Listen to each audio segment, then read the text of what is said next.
Do Xbox care about consoles? Do they care about console sales?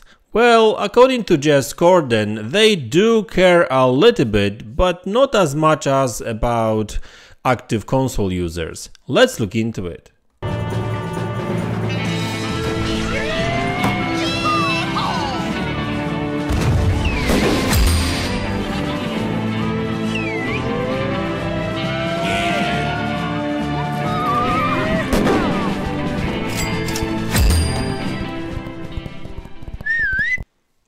Hey guys, welcome back to the channel. So today I would like to talk about Xbox consoles. Not necessarily Xbox Series S or X in particular, Xbox consoles in general. Because it's pretty clear that Xbox Series S and X don't really sell that great. I mean, last quarter they were 30% down when it comes to console sales. So that's not great. You know, hopefully it will improve in the future. But right now with, well, hardly any games, to be honest with you, maybe that's actually one of the reasons. But you know, it's clear that their messaging about multi-platform releases and that kind of stuff, you know, actually is taking its toll too. But that's not what I really want to talk about. I want to talk about metrics today. So I've been listening to Jez Corden and Randall Thor and Xbox 2 podcasts lately, and they were talking about these numbers, the Q3 numbers. And Jez Corden said something very interesting, which, you know, kind of paints an interesting picture about Xbox. Because, yeah, we do talk about hardware and how console sales is important. It is important because the more consoles you sell, the more active users you will get on your consoles, right? So that kind of makes sense, right?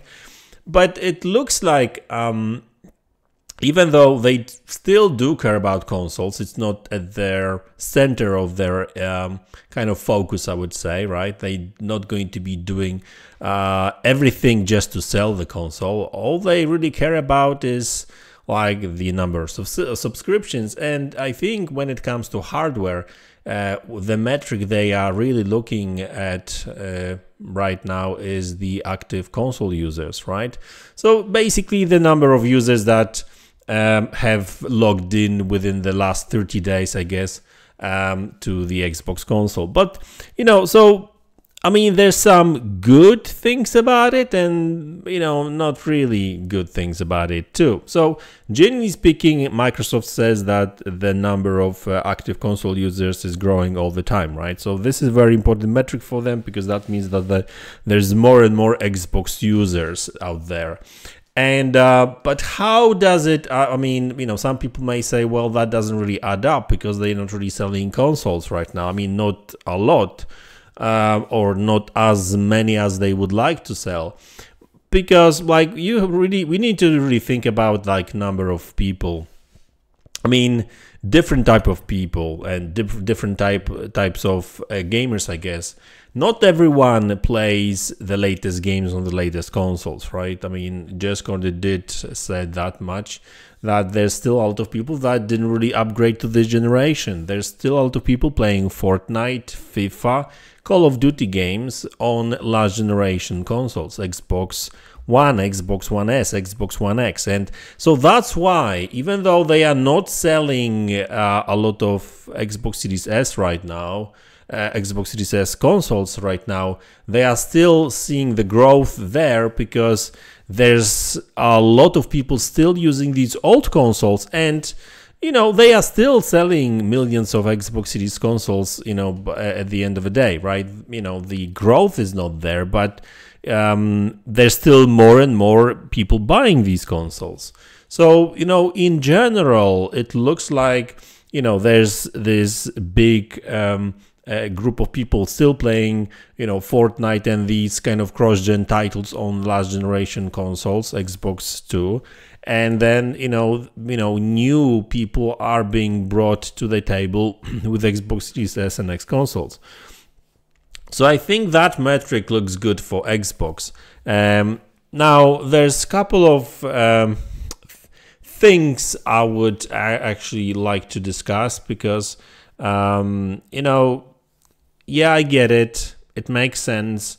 It doesn't necessarily make sense for Xbox to push new Xbox consoles at you know, at the highest cost for Microsoft, or the lowest price for consumers, because if they were just to push out as many consoles as possible to everyone, just to push as many consoles just for the sake of selling consoles, that's not really a good business, right, for them. I mean, because if somebody were to buy a console for like you know, a good price, $200, for example, like Xbox Series S, and all they would do was playing FIFA or Call of Duty without, you know, basically, you know, spending too much money. I mean, you know, for Xbox, that doesn't necessarily make much sense anyway. I mean, you know, they can basically play the same games on the last generation consoles, right? So last generation Xbox. So that new console is a loss for Microsoft, and these people are still not actually spending more money on these next gen games, right? So what I'm trying to say is that if there's gamers that don't play the latest games in terms of like the proper next gen games, but all they care about is just FIFA, Madden, and I think most of them still run on last gen consoles, I mean, there's no need for them to upgrade, right? And Microsoft is totally fine with it, right? So I understand that, you know, like this generation may look quite pale for Xbox when it comes to Xbox Series S sales, but overall install base and Xbox gamers out there, you know, it's actually much wider, bigger than just these 25 or 28 million Xbox Series S sold, right? So that's why they are looking at these numbers, and it makes sense for Xbox, right? That's why for them, you know, the number of active Xbox users still grows. So, I mean, you know, for them, it's a good business, basically, right? That's why they are happy about it. But there's other side to it, from, I guess, more gamer perspective. And actually Randall Thor did talk about it, is the perception, PR thing, right? Because, you know, the thing is that if there's not a lot of sales, you know, certain developers may decide to not support the console, you know, the new console, right? And, you know, we kind of seen that with Xbox already, especially when it comes to Japanese developers. You know, some of these Japanese developers don't support Xbox at all. And so that's not necessarily a new thing, but what I'm trying to say is that if they won't be selling more Xbox consoles, well, then that perception is going to be even worse.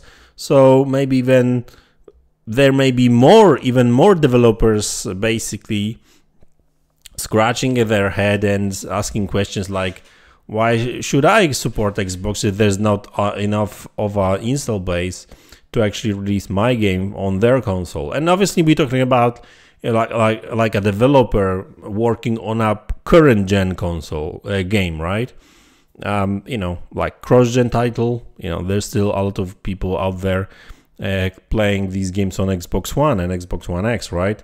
So if there's an indie title that runs on both, hey, you know, no problem there.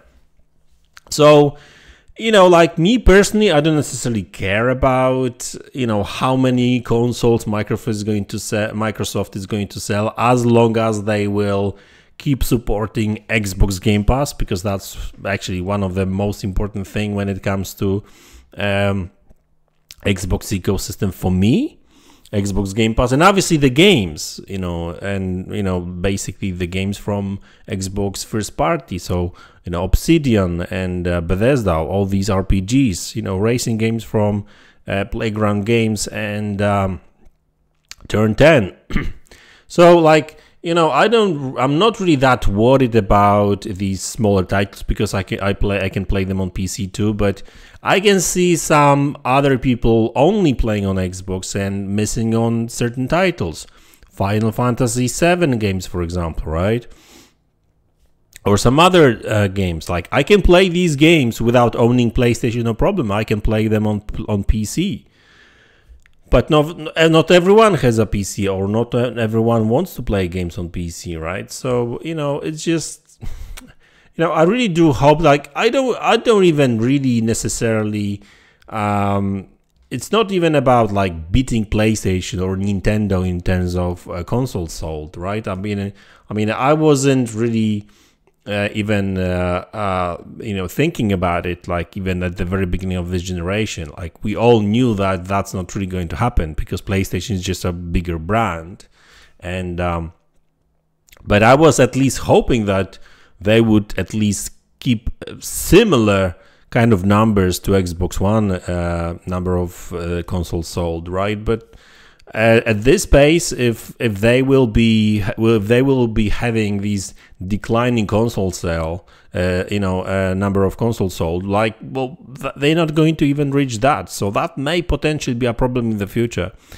But yeah, we'll see how that goes. Like, you know, despite all these hardware kind of concerns, I guess, this generation, I still think that Xbox is actually doing great. And when it comes to like first party content, especially games that are coming this year and next year, boy, we are for a treat, that's for sure. And all these Xbox Game Pass editions and a lot of great games.